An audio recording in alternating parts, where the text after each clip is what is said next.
तारीख से सेशन की शुरुआत हो रही है और विंटर सेशन में कैसे देख रहे हैं, क्योंकि एसआईआर का मुद्दा जो है पूरे भारत में गरमा रहा है ऑपोजिशन के द्वारा, कैसे आप देख रहे हैं और किन किन मुद्दों पर डिस्कशन इस बार होने वाला है? ये बहुत ही ऊर्जा से भरा हुआ सत्र होगा। जिस प्रकार से लगातार राज्यों का प्रचंड आशीर्वाद एनडीए को, नरेंद्र मोदी जी को मिल रहा है, उसकी प्रतिध्वनि होगी इस बार के सत्र में। और मुझे लगता है कि एसआईआर का मुद्दा जितना विपक्ष बौखलाहट के साथ उठाता है, उतनी ही उसकी जड़ें कमजोर हो रही हैं। बिहार ने स्पष्ट रूप से एसआईआर के विरुद्ध बात करने वालों को तगड़ा झटका दिया है, राजनीतिक झटका। और जो जो इसके विरुद्ध बात करेगा उसको भारत की जनता ऐसी राजनीतिक पटक देगी कि उसको दोबारा खड़ा होना बहुत मुश्किल होगा, क्योंकि एसआईआर भारत के जन जन का मुद्दा है।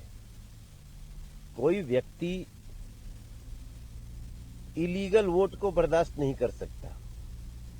हम इलीगल वोट के खिलाफ हैं। लीगल अगर किसी का वोट नहीं बना है तो उसको बनाने के पक्ष में है। और इसका विरोध जो कर रहा है वो पक्का इलीगल घुसपैठियों का, रोहिंग्याज, बांग्लादेशी इलीगल जो है उनको वोटर बनाने के लिए जो एक लंबे समय से यहाँ प्रक्रिया चल रही थी, वो परेशान है। उनकी परेशानी बता रही है कि वो भारत की जनता के ऊपर विश्वास नहीं है। विंटर सेशन से पहले ऑल पार्टी मीटिंग भी आज है, बीजेपी के अपोजिशन के भी तमाम बड़े लीडर मौजूद रहेंगे। प्राइवेट मेंबर्स के बिल पर 5 दिसंबर और 19 दिसंबर को विचार किया जाएगा।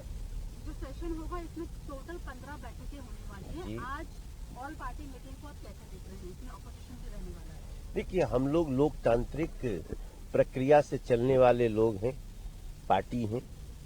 और हम तो मैं तो बहुत एक सामान्य सांसद हूं, लेकिन मैं फिर भी ऑल पार्टी के नेताओं से प्रार्थना करूंगा कि संसद वाद के लिए है, संसद डिस्कशन के लिए है। अगर आप कोई कहीं का भी सांसद हो, कोई भी पार्टी हो, आपको देश की कोई ऐसी बात आती है, आप संसद में उसको लाइए, ऑल पार्टी मीटिंग में उसको विषय बनाइए। हमेशा एनडीए की सरकार इस पक्ष में रहती है कि लोकसभा अध्यक्ष उसको लें, उस पर डिस्कशन हो। लेकिन डिस्कशन की जगह जो हल्ला गुल्ला करके सदन को बाधित करने की प्रक्रिया होती है, उससे अब दूर रहना चाहिए, क्योंकि उसका बहुत ज्यादा मार विपक्ष झेल चुका है। वो जितने हल्ला करते हैं उतनी पब्लिक उनको छांटते जाती है। बहुत बड़ा कंट्रोवर्शियल बयान अभी आ रहा है। वो कह रहे हैं जहाँ पर भी जुल्म होगा जिहाद होगा। बहुत ही कंट्रोवर्शियल स्टेटमेंट। आप समझ पा रहे हैं इसे? कितना भारत में कई गतिविधियां भी हम देख रहे हैं, पूरे देश में, बाहर भी देख रहे हैं जिहाद से रिलेटेड। वो कह रहे हैं कि जुल्म होगा तो जिहाद भी होगा। देखिए, ये एक धमकी है और ये धमकी को भारत के संविधान को, भारत के लॉ एंड ऑर्डर व्यवस्था को गंभीरता से लेना चाहिए। जहां जुल्म होगा वहां पे कानून को काम करना चाहिए। जुल्म होने के ऊपर कानून काम करेगा ना, संविधान काम करेगा ना, लॉ एंड ऑर्डर व्यवस्था काम करेगी ना। अगर इस तरह से जिहाद की बात जो कर रहा है वो मूलतः इस देश के, हमारी कौमी एकता को, हमारे सामाजिक ढांचे को डिस्टर्ब करना चाहता है, and it is not acceptable.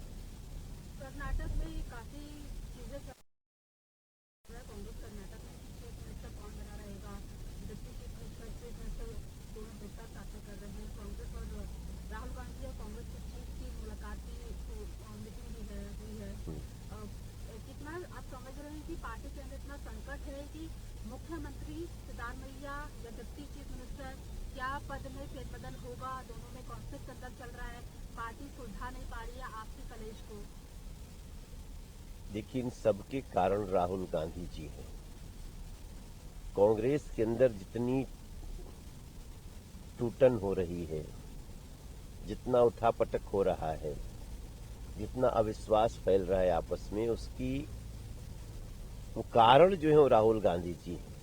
क्योंकि राहुल गांधी जी लगातार पार्टी को हार का सामना करा रहे हैं, और जब हार की समीक्षा होती है तो कभी ईवीएम पे ठीक रहा, कभी चुनाव आयोग पे ठीक रहा, कभी दूसरे पार्टियों पे ठीक रहा। तो आखिर उनके अंदर भी तो बहुत बड़ा वर्ग होगा ना जो उनके इस जोकरगिरी को एक्सेप्ट नहीं करना चाहता है। इसलिए नियंत्रण नहीं है केंद्र का उनके ऊपर, यही दिख रहा है। बाकी हमसे क्या मतलब। आप पार्टी के 2 बार के एमएलए हैं दिल्ली की, राजेश जोड़ कर है कभी, वो कह रहे हैं कि अरविंद केजरीवाल ने सबको धोखा दिया है दिल्ली में। देखो, राजेश गुप्ता जी जैसे बहुत सारे लोग हैं आम आदमी पार्टी में जो ये महसूस कर रहे हैं कि अरविंद केजरीवाल ने धोखा दिया, और वो धीरे धीरे आम आदमी पार्टी को छोड़ रहे हैं। मेरा पूर्ण विश्वास है कि आज नहीं तो कल अरविंद केजरीवाल पंजाब चुनाव के बाद राजनीतिक रूप से समाप्त हो जाएंगे, ऐसा मैं देख रहा हूं, क्योंकि मैं पंजाब भी घूम के आया हूं। टीएमसी कह रही है कि बीएलओ फाइल भी कर दिया था, उसमें इतना प्रेशर हो गया था और काम को लेकर कई मौतें भी हुई हैं वहाँ पर। इलेक्शन कमीशन से मुलाकात भी की है हम लोगों ने। बीजेपी दावा कर रही है कि 26 में वेस्ट बंगाल से बीजेपी वहाँ पर आ रही है।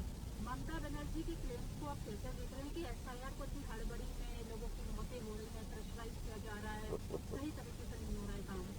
असल में एसआईआर की व्यवस्था, जो कि लोकतंत्र की बहुत आवश्यक व्यवस्था है, तो जो लोकतंत्र को ही नहीं स्वीकार कर रहा है टीएमसी, वो एसआईआर को कैसे स्वीकार करेगा।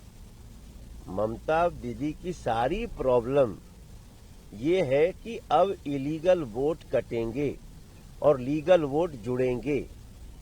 वोटरों की स्पेशल इंटेंसिव रिवीजन हो रहा है, एसआईआर जिसको कहते हैं। अब जो वोटरों के रिवीजन से घबरा जाए, वो समझ लो उसके मन में कितना काला है वोटर को और लोकतांत्रिक व्यवस्था को लेकर। आखिरी सवाल है, दिल्ली की 12 नगर निगम की सीटों पर चुनाव आज चुनाव हो रहा है। कैसे देख रहे हैं आप? पार्टी बीजेपी में बड़ा कड़ा मुकाबला यहाँ पर दिखाई दे रहा है, कितने आप लोग आश्वस्त हैं और आप पार्टी को अच्छी तरीके से देख रहे हैं आप कॉम्पिटिशन में? देखो, अब तो आम आदमी पार्टी कंपटीशन से बहुत दूर है।